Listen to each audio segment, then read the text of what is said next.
everybody, and welcome to the first episode of an exclusive episode. I'm your host, Sam Culver. I'm here with Nikash, and Trevor Dunn here today, and we're excited to talk about the NBA draft, free agency predictions, and lastly, if LeBron was able to triumphantly defeat Jordan in the GOAT debate. How you guys doing? How you doing, Nikash? How you doing, Trevor? Good. Ready to talk some basketball. Yeah, perfect. So, first topic we should talk about the NBA draft. Nikash, what is your thoughts about LaMelo Ball? There's been recent reports of him going number 1 overall to the Minnesota Timberwolves, and I was just interested to hear your thoughts of what you think of the 6'8" lanky point guard. Yeah, in my opinion, there's no doubt who the Timberwolves should draft.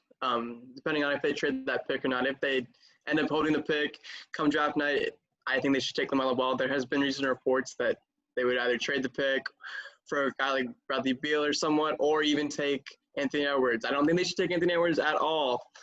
Anthony Edwards, to me, has some slight problems, and LaMelo Ball, to me, has the highest ceiling without a doubt, and the highest ceiling in this entire draft class. So if I'm the Timberwolves GM, I'm taking LaMelo Ball, or I'm trading the pick for a win-now superstar.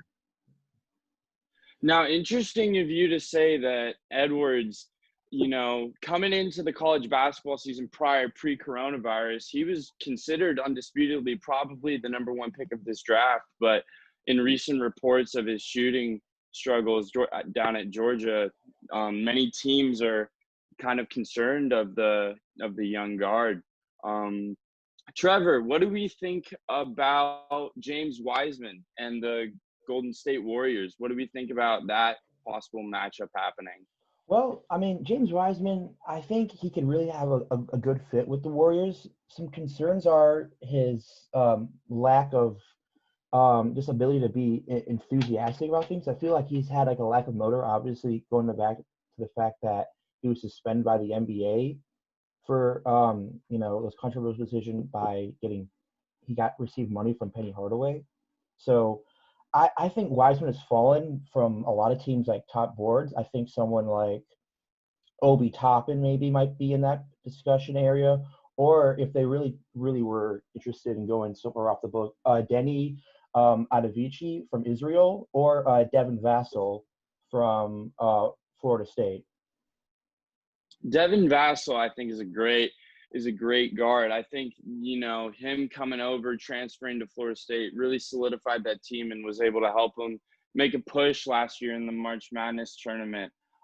One recent report, however, was many scouts have came out to say that Vassell's shooting form is actually not what GMs and coaches are looking for in the NBA, even though that Devin was able to shoot an efficient 41% from three. Nikash, what is your thought about that recent remark? I hate when NBA teams draft good shooters in college and then they try and change their jump shots. Some examples that come to mind are Markelle Fultz. Markelle Fultz was a great three-point shooter at Washington. That wasn't even considered one of his weaknesses. And then gets in the NBA and then forgets how to shoot a basketball. They had to get a physical therapist in order to make this guy shoot the three ball again. Other names like this include Jarrett Culver. Jarrett Culver had a nice shot at Texas Tech, and then he also changed his jump shot with the Minnesota Timberwolves. He's a terrible hinge in his shot now, and if it goes in, I wouldn't fix it. Is my opinion. I don't think that any NBA team should touch a jump shot that goes in. I agree completely. I think what they're trying to do with, Devin Vassell and even LaMelo Ball, you've heard the GMs talk about LaMelo's shot, saying that they're not looking for that sort of two-handed fling with which he does, but he creates so much power from that jump shot. That's why he's able to pull up from like half court and splash it and give you that, extra versatility along with his size. But Trevor, let's go ahead and segue a little bit into free agency. Go ahead and give, the listeners the lowdown on what is expected to be happening in this free agency, what you're feeling, and how it could look out for the 2021 NBA season. All right. So free agency this year has been, I would say, disappointing to say the least. There's no really like marquee free agents that have like popped up the screen compared to last year. We had multiple marquee players go. For example, Jimmy Butler, Kawhi Leonard, Paul George. Paul George, of course. But that's trades. The thing. I think a trade is the thing that we're gonna look forward to, and there's not. I think someone that's definitely on the move is Chris Paul for sure, because while they did make the playoffs this year. Okay, see, they lost in the first round. They fired their coach. I think they're definitely on a rebuilding phase. So a team maybe like the Milwaukee Bucks, because ever since Giannis might be on the outs, they might try to acquire him to hopefully get their team back on track and try to convince him to stay. More and more in this new era of the NBA, we see more superstars getting traded than in recent years. And I think that's partially just because teams are always trying to constantly adapt and change the way that their offensive schemes match with their coaches. It seems like a lot of teams are trying to get into a new direction and a new era of basketball. Nikash, I wanted to ask you furthermore regarding trade remarks. What do you think about the legitimacy of the Giannis rumors that we've been hearing, potentially going to somewhere like the Heat, maybe even the Golden State Warriors if they can get Clay in that deal? But what are your thoughts on that rumor? Well, first of all, if he goes to the Golden State Warriors, I will never watch the NBA again. Let's get that straight. No, but it's just one of those things where, like, one day I'll think that he really is leaving Milwaukee, and the next day I'll be like, no, he's for sure staying. It's just interesting that this postseason we didn't really get to see a fully healthy Milwaukee team in the playoffs. Obviously, he got hurt against the Celtics, and wasn't ever healthy ever since. And it's honestly just interesting to see if they do keep him, if they do add a third star, because I don't think Chris Middleton's the second guy that you can win a championship with. Obviously, like we saw, he had a couple good games in the playoffs, but it isn't not that premier second guy, when he's getting all up there in age. But the latest trade rumors that we've been hearing are the Miami Heat and the Dallas Mavericks. And for the Dallas Mavericks, if they were to get Giannis Antetokounmpo, they would need to trade at least Kristaps Porzingis and maybe even more to settle that. Probably Kristaps, 2 first-round picks, and a couple, maybe Tim Hardaway Jr. But as far as the Heat, they'd have to give up at least some of their young core, and maybe, I don't know if Bam's probably untouchable at this point. Tyler Heroes probably would be in trade talks, Duncan Robinson, Kendrick Nunn, players like that. But I don't know. This is a really interesting situation that I think we'll definitely keep an eye on. This is probably the biggest story of the NBA, just to see where him, Anthony Davis, guys like that go. So I don't know. It's just we have to wait and see to see what happens. Well, we can all argue that this NBA season, the upcoming NBA season, is definitely going to be probably one of the most competitive NBA seasons that we've seen in the last decade, at least. I think that goes without saying, any question.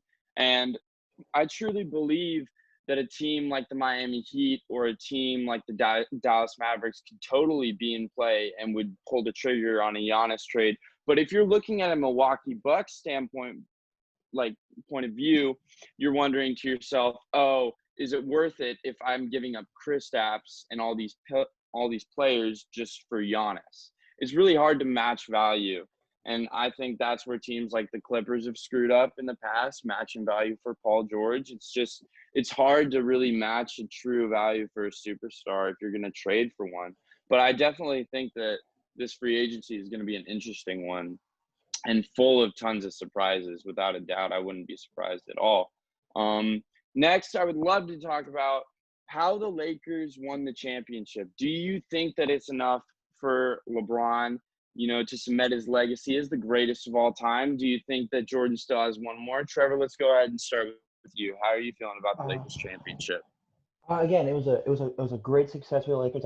I feel great, after the passing of Kobe Bryant. This is exactly what the Lakers organization needed. I mean, they had a definite downward spiral after. I mean, the 2010s, the mid 2010s have just been very disappointing for the Lakers, and this is something that they can hold on to and say, we did it. We came back from this adversity, and it's something great. But going back to LeBron versus Jordan, I still have Jordan number one, and it's a very tough decision because I think you have to measure it in one certain way. It's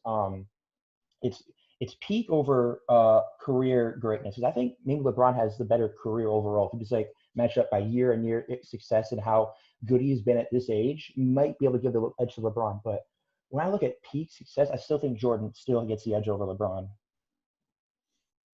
I can totally see that. Nikash, how about yourself? What are you feeling about the Jordan LeBron debate? How are you feeling? Well, as a Bulls fan and a huge MJ GOAT supporter, I hate to say it, but it is a lot closer now. And my only thing is that he's playing with a top 5 player in the NBA, which I mean MJ also did with Scottie Pippen, but not to the level degree that Anthony Davis is.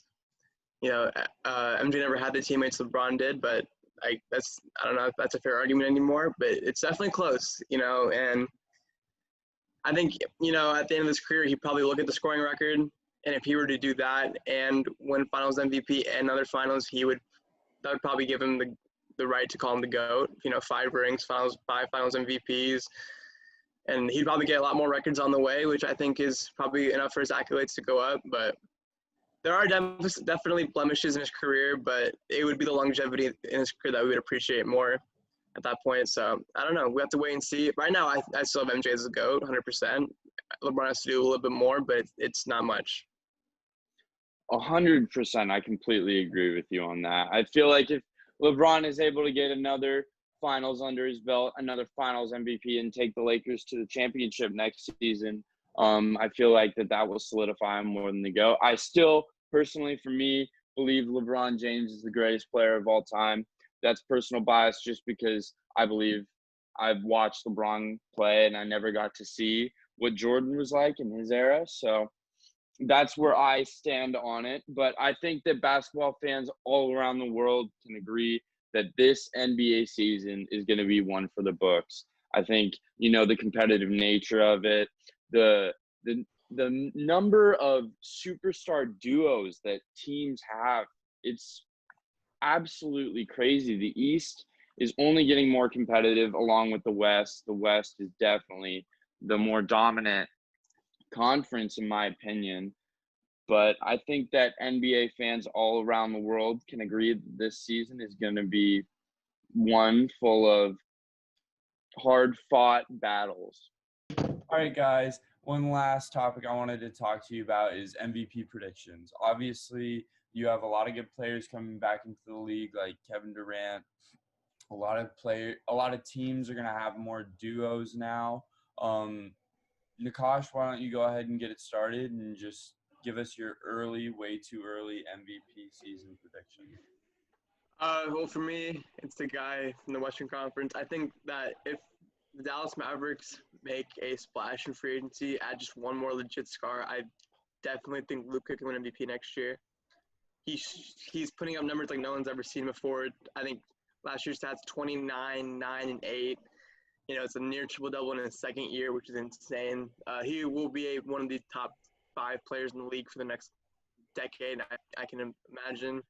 Just for me, it's Luka Doncic winning MVP next year. I think the Mavericks can be a top 5 team in the West. I agree with that completely. I think Luka is probably one of the top options for MVP right now. I mean, we can see what that kid could do with his potential in the bubble. I mean, like, the sky is truly limitless for someone like that, for someone like Luka. And that whole Mavs team actually just became all tradable besides Luka and Kristaps too. So, like you were saying, that third piece could really be coming in a lot sooner than expected. Trevor, what are your thoughts about the MVP race next season? Yeah, Luca is definitely, I think, a front runner for next year for sure. He's at the top of my board. Another guy I've been looking at very closely is Jason Tatum, because the team around him is fit very well for him to succeed. And if they can just build off the success they had this year, I mean, they made the Eastern Conference Finals, went 6 games. They can definitely, I think he can definitely have a breakout year this year and just light up the league. He has all the talent in the world, great shooter, pretty decent rebounder. And if he just works on his passing ability a bit more, I think that's something that I want to see for the next year, to have him make that jump, because I think he's definitely a top 5 player in the East and could be a top 5 player in the NBA as a whole. I agree with that completely. I think that this year's MVP race is going to be a lot more a lot more different than people are expecting it or anticipating it to be.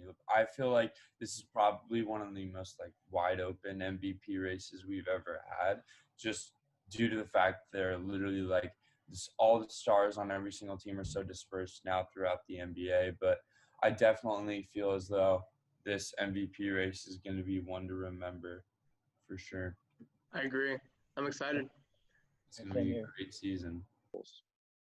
And with that, we're going to go ahead and conclude the first episode of our exclusive podcast. Trevor and Nikash, thank you guys so much for coming on, being a part, talking basketball, and letting everyone listen to your thoughts and your voices. Yeah, thanks, Thank you guys. guys. It was a lot of fun. Yeah, thank you for having me. Yeah, of course. And thank you guys for listening back home.